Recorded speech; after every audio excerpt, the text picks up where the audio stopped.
Hello guys, আশা করি আপনারা সকলে ভালোই আছেন। আজকে আপনারা দেখতে চলেছেন 2017 সালে মুক্তি পাওয়া চ্যাপ্টার 1 হরর মুভিটি।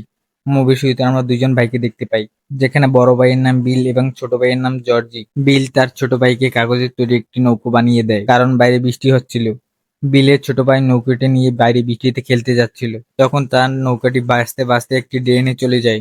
যখন বাচ্চাটি নৌকাটি তুলতে ড্রেনের কাছে যায়, তখন আমরা প্রথমবার পেনিওয়েজকে দেখতে পাই। পেনিওয়েজ বাচ্চাটিকে নৌকা দেওয়ার কথা বলে বাচ্চাটি কাছে দেওয়ার সাথে সাথে পেনিওয়েজ বাচ্চাটি একটি হাত খেয়ে ফেলে। এই কাহিনীর পর বাচ্চাটি আর কোনো খোঁজ খবর পাওয়া যায়নি। বাচ্চাটি কোথায় গিয়েছে, কোথায় আছে, তার বাড়ির লোক ভাবতেছিল বাচ্চাটি হারিয়ে গিয়েছে। এরপর আমরা 1 বছর পর একটা স্কুল দেখতে পাই, সেখানে পরীক্ষার শেষ দিন ছিল। তারপরে গরমের ছুটি পড়ে যাবে। সেখানে আমরা 4 জন বাচ্চাকে দেখতে পাই, সেখানে তারা কিভাবে ছুটি কাটাবে তার পরিকল্পনা করছিল।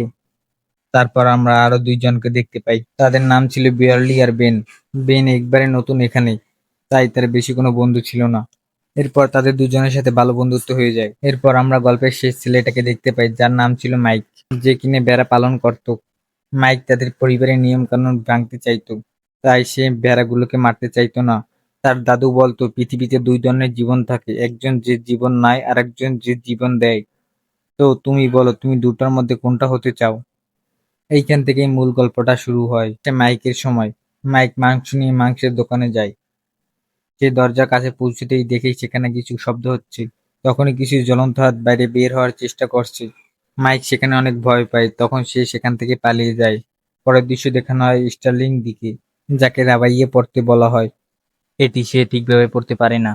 তার বাবা বলে, তোমার দ্বারা কিছুই হবে না, বইটি অফিসে গিয়ে রেখে দাও। সে যাবার সময় দেখে একটি মহিলার ভয়ঙ্কর ছবি, যা দেখে ও সবসময় ভয় পায়। এই ভয় পাওয়ার মূল কারণটি হলো পেনিওয়াইজ, যে সবাইকে তাদের আশেপাশে থাকা বস্তু দিয়ে ভয় দেখাতো। এরপর আসে ব্যান, যে লাইব্রেরিতে বসে শহরের পুরনো বিষয় সম্পর্কে কিছু পড়ছিল। সে এখান থেকে জানতে পারে যে এই শহরে 1908-এ একটি অনেক বড় ধরনের আগুন লেগেছিল, যার ফলে অনেক লোক প্রাণ হারিয়েছিল। তারপর 51 জন লোক মিলে এই শহরকে আবার দাঁড় করানোর চেষ্টা করে।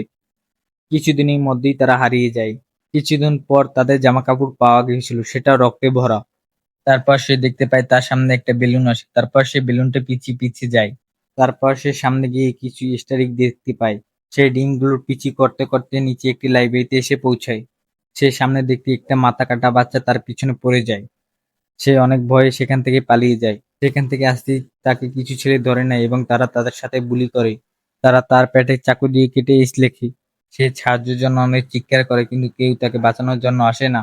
সে তাকে লাঠি দিয়ে নিচে পড়ে যায়, তা দেখে হেনরি খুব রাগ হয়ে যায়। তারপরে তারা ব্যানে পিছিয়ে যেতে থাকে। ভুল করে তার ছুরি সেখানেই পড়ে গিয়েছিল। ব্যান সেখান থেকে পালিয়ে যায়। অপরদিকে বিল তাদের বন্ধুদের সাথে তার বাইকে খুঁজতেছিল। সেখানে সে একটা বাচ্চার জুতো পায়। তখনই এখানে ব্যান এসে পড়ে। বিলের একটি বন্ধু ভিতরে চলে যায় এবং সেখানে সে অনেকগুলো ভূত দেখতে পায়। পেনিওয়াইজ এসে ওকেও মেরে ফেলে। তারপর তারা একটি ওষুধের দোকানে যায়। ওষুধ কেনার পুরো টাকাটা ছিল না তাদের কাছে। তখন তারা বিয়েওয়ালিকে দেখতে পায়, তখন তারা বলে তাকে সাহায্য করতে। বিয়েওয়ালি দোকানদারকে নিজের কথা ভাসিয়ে নেয়। তারপর তারা ওষুধ নিয়ে পিছন দিয়ে পালিয়ে যায়। এরপর ব্যানকে ওষুধ লাগানো শুরু করে। তারপর বিয়াল্লিকে আমরা ঘরে দেখতে পাই, যেখানে সে তার বাবার সাথে থাকতো। তার বাবার সাথে তার ভালো সম্পর্ক ছিল না। তার মনে হতো তার বাবা তাকে ব্যবহার করছে। কখনো তাকে ধরতো, কখনো তার চুলের কথা বলতো। তারপর সে তার চুল কেটে ফেলে। পরের দিন সব বন্ধুরা মিলে পুকুরে মজা করছিল। কিছুক্ষণ পর তারা ব্যানের একটি বই বের করে, যেখানে শহরের পুরনো ছবি ছিল। এরপর ব্যান বলে, আমার কাছে এরকম আরো অনেক পুরনো ছবি আছে, সেগুলো দেখতে চাইলে ব্যানের বাড়ি আসতে হবে। ব্যানের বাড়িতে আসলে দেখতে পায় ব্যানের কাছে সেই শহরে অনেক ছবি আছে। এডি বলল, আমার বাড়ি পৌঁছতে অনেক দেরি হবে, তাই এডি বের হলো। এডি যাওয়ার সময় এমন একটি রাস্তা দিয়ে যায় যেখানে অনেক পুরনো একটি বাড়ি ছিল। বাড়ির সামনে যেতেই তার ঘড়ির অ্যালার্ম বেজে ওঠে। এই অ্যালার্ম সে নিজে ঠিক করেছিল যাতে সে সঠিক সময় ওষুধ খেতে পারে। এরপর তার ওষুধ নিচে মাটিতে পড়ে যায়। এরপর তার ওষুধগুলো তুলতে একটি অসুস্থ লোক তার ওষুধ একটি তুলে নেয়। বেনি তাকে দেখে খুব ভয় পেয়ে যায়। বেনি তাকে দেখে পালানোর চেষ্টা করে, কিন্তু সেই লোকটা তার পিছু ছাড়লো না। কোনো মতে এডি সেখান থেকে তার প্রাণ বাঁচিয়ে পালাতে পারে। অন্যদিকে বেয়ার্লি বাথরুম থেকে কিছুর আওয়াজ পায়। তখনই সে দেখতে লাগলো তার ভিতরে কি আছে। তারপর তাকে বলতে থাকি, তুমি কি আমাদের সাথে সাঁতার কাটবে?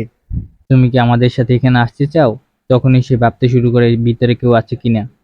সে রুম থেকে অ্যান্টিটেপ নিয়ে আসে এবং এই ঘরটির ভিতরে ঢুকিয়ে দেয়, এইটা দেখতে তার ভিতরে কিছু রয়েছে কিনা। সে বুঝতে পারে নিচে লোহা আছে, মানে পাইপ ব্লক হয়ে গেছে।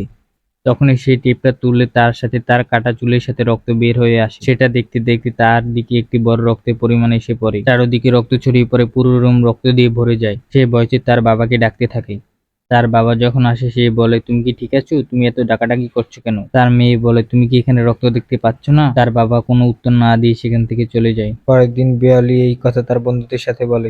তারা বিশ্বাস করতে চায় না, কিন্তু তারা বাথরুমে গিয়ে দেখে সব দেয়াল রক্তে ভরা। এরপর তারা ভাবলো তারা এই সব রক্ত পরিষ্কার করবে। তারপর তারা রক্ত পরিষ্কার করে। তাদের মনে একটা প্রশ্ন আসে যে তাদের সাথে এরকম হচ্ছে কেন? এগুলো কি বাকিদের সাথে হচ্ছে? সবাই তাদের সাথে ঘটা ঘটনা শেয়ার করতে লাগলো। তখন তারা বুঝতে পারে তাদের সকলের সাথে এগুলো হচ্ছে। এগুলো কোনো স্বপ্ন ছিল না, এগুলো সকলেই সত্য ছিল। এরপর তারা মাইকের সাইকেল দেখতে পায়। তারা মনে করে মাইকি তাদের বন্ধুকে অত্যাচার করছে। তখন তারা তাকে খুঁজতে শুরু করে। তখন তারা সেখানে পৌঁছে দেখতে পায় হেনরি এবং তাদের বন্ধুরা তার বন্ধুকে তাকে কাঁচা মাংস খেতে জোর করছে। তখন তার বন্ধুরা সেখানে পৌঁছে এবং পাথর ছুটতে শুরু করে। এর জবাবে তারাও পাথর মারে। তাদের দল কম লিগ ছিল, তাই তাদের পালিয়ে যেতে হয়। তারা পালিয়ে যাওয়ার পর তাদের বন্ধুরা তাদের নিজেদের মধ্যে কথা বলতে শুরু করে। তখন ব্যান বলে, আমার মনে হয় এই ঘটনা 27 বছর পর ফিরে আসে। প্রথমে 1908-এ পুরো শহরে আগুন লেগে গিয়েছিল। এর 27 বছর পর মানে 1935 সালে আবার এই শহরে আবার এই সমস্যা তৈরি হয়েছিল। এরপর আবার 1962 সালে আবার কিছু লোক হারিয়ে যায়। আবার এখন এই সমস্যা শুরু হয়েছে। কেউ তো এর পিছনে অবশ্যই ছিল যে 27 বছর পর আবার জেগে ওঠে আর 1 বছরের মধ্যেই সবাইকে স্বীকার করে। এরপর ব্যাং নিজের বাসার সকল নকশা নিয়ে চলে যায় বিলের গ্যারেজে, যেইখানে তারা সবগুলো ছবি একটি প্রজেক্টরের মাধ্যমে দেখতে থাকে। সেখান থেকে তারা জানতে পারে যে শহরের সকল ড্রেনগুলো এক জায়গায় মিলিত হয়, যেটা সেই আগের বাড়ির তলায় ছিল, যেখানে একটা ছোট কুয়া ছিল, যেখানে সবগুলো ড্রেন একসাথে এসে মিলিত হয়। তারা ঠিক করে যে তারা গিয়ে সেখানে দেখবে এর রহস্যটা কি আসলে। তখন এর ভিতর থেকে বেনিয়াস বের হয়ে আসে। মাইক লাথি দিয়ে এটিকে ভেঙে ফেলে। তারা সেখান থেকে পালিয়ে যায়, কিন্তু পেনহিয়াস তাদের পিছু ছাড়ে না। কিছুক্ষণ পর তারা রোদের মধ্যে বের হয়ে আসে, যার ফলে পেনহিয়াস তাদের পিছু ছাড়তে বাধ্য হয়। তারা ঠিক করে যে তারা সেই বাড়িতে যাবে এবং সেখানে কি আছে তা তারা দেখবে, যার ফলে তারা এই সকল ঘটনাগুলো আটকাতে পারবে। সবাই ওই ঘরটায় পৌঁছায়। সবাই নিজেদেরকে প্রস্তুত করে নিয়েছিল। সবাই ভিতর দিকে ধোঁকা দেখতে থাকে। সবাইকে নিজেদের ভয়ের মোকাবিলা করতে হবে। এডি তার সেই ভূতকে দেখতে পায়। বিল নিজের ভাইকে দেখতে পায়। মাইক জ্বলন্ত হাত দেখতে পায়। আর এই সবকিছু মোকাবেলা করে তারা সবাই এক জায়গায় এসে পৌঁছায়। আর এই সময়ের মধ্যে পেনিয়াস তাদের সামনে চলে আসে। আর তাদের বাঁচাতে সেখানে পৌঁছে বিয়ারলি। সে একটি রড দিয়ে বেনিয়াসের চোখে আঘাত করে। সেখান থেকে তারা বুঝতে পারে যে পেনিয়াস কোনো সময় একত্রে থাকা লোকদেরকে মারতে পারে না। বেনিয়াস আঘাতপ্রাপ্ত হওয়ার কারণে সেখান থেকে চলে যায়। সেখান থেকে বাইরে আসতে এডি মা দেখে বলে, তোমরা আমার ছেলের সাথে কেন ঘুরছো? আমি মানা করেছিলাম না আমার ছেলের সাথে ঘুরতে? তাই বলে এডি মা এডিকে নিয়ে চলে যায়। এরপর বিয়ারলি বিলের সাথে দেখা করবে বলে ঘর থেকে বের হয়। তখন তার বাবা তাকে আটকে নেয়। তখন সে তার বাবার সাথে মোকাবিলা করে। তার বাবা তার সাথে জোর খাটাতে শুরু করে। সে তার বাবার মাথায় মেরে বাথরুমে লুকিয়ে পড়ে। তার বাবা দরজা ভেঙে ভিতরে চলে আসলে সে আবার তার বাবার মাথায় আঘাত করে, কিন্তু প্যানিয়াস সেখানে এসে তাকে সাথে নিয়ে চলে যায়। বিল কথাটা জানতে পেরে তার বন্ধুদেরকে জানায় যে তাদেরকে এক হতে হবে। তারা ঠিক করে যে তারা বেয়ারলিকে বাঁচাবে। তাই তারা একসাথে সেখানে চলে যায়। তারা সেই কুয়োর ভিতরে যাওয়ার চেষ্টা করে। তখন তাদেরকে মাইক একটা দড়ি দেয়। তখন তাদের পিছে হেনরি চলে আসে। হেনরি এসে মাইককে মারতে থাকে। সবাই নিচ থেকে ডাকছিল যে মাইককে মেরো না, কিন্তু হেনরি শোনে না। মাইক হেনরিকে মারতেই সেই কুয়োয় পড়ে যায়। সেখানে পৌঁছে তারা বিয়ারলিকে দেখতে পায়। তার সাথে সেখানে অনেক ময়লা মরদেহ ঝুলতে দেখে। তারা বুঝতে পারে যে পেনিয়াসের সবচেয়ে বড় শক্তি হলো ভয়। কেউ যদি ভয় পায় তাহলে পেনিয়াস তাকে জীবন্ত মেরে ফেলে। বিয়ারলি ভয় পায়নি, তাই তাকে মারতে পারেনি। তাকে অজ্ঞান করতে পেরেছে। বেন তাকে কিস করতে বিয়ারলি তার আবার হুঁশ ফিরে পায়। তখন বিল নিজের ছোট ভাইকে দেখতে পায়। তখন সে তার ছোট ভাইয়ের পিছু নেয়। তার ছোট ভাই একটি কাটা হাত নিয়ে এসে বলে যে, বিল আমাকে ক্ষমা করে দাও, আমি তোমার নৌকাটি আনতে পারিনি। আমাকে বাড়ি নিয়ে চলো, আই মিস ইউ বিল। তুমি আমাকে মিস করছো? তুমি তো আসল জর্জি নও। এই বলে সে পেনিয়াসের দিকে একটি গুলি করে।